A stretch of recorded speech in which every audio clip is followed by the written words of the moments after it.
Episode 1, Dirty John. The man who was too good to be true. From files to feeds, true crime. Cozy vibes, chilling stories. Gentle content note, this story includes emotional abuse, stalking, and an attack. I'll keep details non-graphic, but listen with care if those topics are sensitive for you. Message in my teacup tonight? There is none. Bestie, imagine this. You're successful. You're over 50. Your kids are grown. You've worked your butt off your whole life. And finally, ready for love that feels easy. You going on a dating site, within days, you match with a man who seems like a walking green flag factory. He's an anesthesiologist. He's been to war zones. He calls himself a Christian. He says he just wants to cherish you.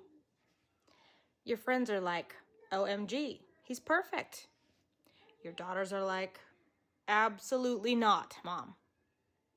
This is the real life story of Deborah Newell and the man the world came to know as Dirty John.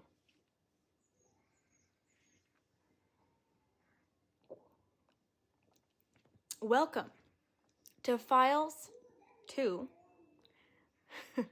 Let's start again. Welcome to From Files to Feeds. True crime. Cozy vibes, chilling stories. I take real case files and turn them into the kind of story time you'd get on the couch with a friend. Today, we're talking about a case that became a hit podcast and TV series. But underneath all the headlines is something very relatable. How a smart, successful woman can be slowly trapped by someone who knows exactly how to weaponize love. Deborah Newell was a successful interior designer in Southern California. She was in her late 50s, financially secure, and honestly, just wanted companionship. So she did what so many of us do. She went online, an over 50s dating site. Normal, relatable, nothing weird. Enter John Meehan. His profile? Honestly, it sounded like the algorithm cooked him in a lab. For a lonely woman, maybe. He was an anesthesiologist, a widower, a Christian, volunteers with Doctors Without Borders, loves kids, loves dogs, loves family. On their first date, he shows up in scrubs, just like he dashed out of the hospital to see her. He's attentive, flattering, so emotionally tuned in. Within weeks, he's telling her he's never met anyone like her. He talks about God bringing them together. He wants to protect her, support her, take care of her. This is classic love bombing, but when you're in it, it feels just like finally someone sees you. Here's where the cozy rom-com script should end and the horror movie script begins. Within a couple of months, they're married, not engaged for a few years, not slowly integrating lives, full on married. He moves into her gorgeous place. He's instantly involved in every detail of her life. Her business, her finances, her schedule. On the outside, it looks like whirlwind romance. And on the inside, little things start to itch at the edges. And the people who notice first? Her daughters. Jacqueline and Tara do not like him from the jump. They pick up on what so many adult kids pick up on before we do as parents. The weird vibes, the stories that don't totally add up, the way he seems off. They notice he's always around. He doesn't seem to actually go to work. Much for someone with this high-pressure medical career. He gets defensive fast. He comes between Deborah and her family, dropping subtle comments like, they don't appreciate you, they're jealous, or you do everything for them and they don't respect you. And if you've ever been in a relationship like that, you know how fast that can twist your perception.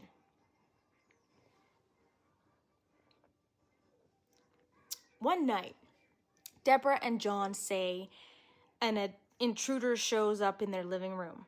Scary, right? After that, John insists they install security cameras all over the place for safety. At first, that sounds reasonable. True crime girlies love a camera. But Deborah starts to feel like the cameras aren't just for security. They're for control. Like he's always watching, always tracking, always one step ahead. He also pushes her to distance herself from anyone who questions him.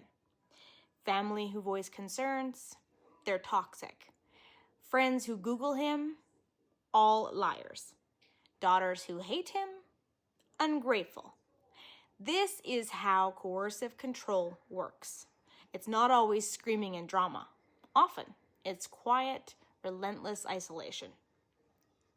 I'm the only one who truly understands you, he'd say. I'm the only safe person. Everyone else is the problem. Now, here's where the from the files to feeds part really kicks in. Deborah's nephew, Shad, and her daughters can't shake the feeling that something is very, very wrong. So, they do what a lot of us do when something feels off. They start digging. Public records, Google, court filings, old addresses. The receipts begin to pile up. They discover that John Meehan is not just a slightly sketchy guy. He is a career con artist. Past restraining orders from other women. A history of drug use. Time in prison. A pattern of meeting women, draining them financially, and terrifying them when they tried to leave. Meanwhile, Deborah starts noticing weird paperwork in his office. Legal documents, credit card stuff, things that don't fit the story he told her. The version of himself he sold her, heroic anesthesiologist and godly family man, starts to crack. The question she's left with is heartbreaking. Who did I actually marry? Okay, pause the story for a second because this is where people online love to say, well, I would never fall for that, or I'd have been gone in a week, or I would have listened to my kids. And I just want to say gently, that's not how abuse works. John knew exactly what he was doing. He went for women who were kind, nurturing, successful, and a little lonely. He showed up as everything they had been told to want: professional, spiritual, romantic, attentive, and then he used that access to control and manipulate. Leaving an abusive relationship is not just packing a bag. It's untangling a web of fear, confusion, hope, and shame.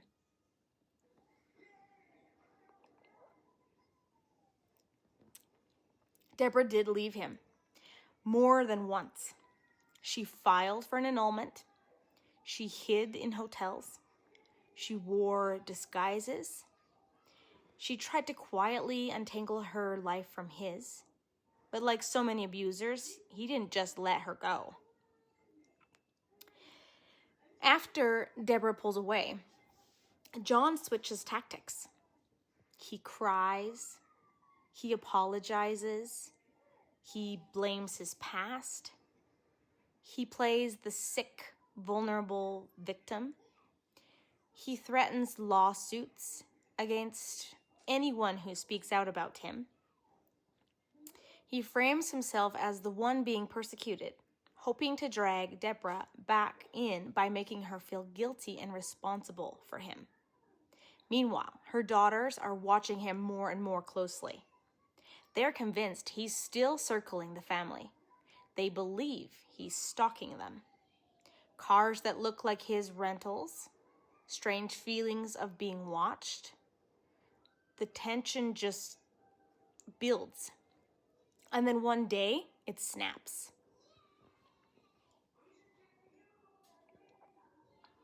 This is a lovely turmeric peach tea. On August 20th, 2016, Deborah's younger daughter, Tara, gets home to her apartment complex. It's a normal day. She's in the parking area with her dog, Cash, and groceries. Totally ordinary moment. Out of nowhere, John appears. He attacks her with a knife. She's only 25 years old, and he is a large, grown man, and he has clearly planned this. What he didn't plan was for Tara fighting back with absolutely everything in her. They struggle. She gets injured. It's chaotic and terrifying. But in the struggle, she manages to wrestle the knife away and turn it on him. She keeps fighting until she's sure he can't get up and attack her again. Then she runs for help. John is taken to the hospital, placed on life support, and dies a few days later. The police investigation determines that Tara acted in self-defense. She survived an attack that could very easily have ended her life. This story became famous through the Dirty John podcast and the Netflix series. But underneath all the dramatic twists, here's what sticks with me the most. Number one, you have a successful, intelligent woman was still vulnerable to being conned. Because wanting love doesn't make you stupid, it makes you human. 2, her family saw red flags she couldn't see yet and kept trying even when it pushed her away. And 3, coercive control doesn't always look like obvious abuse.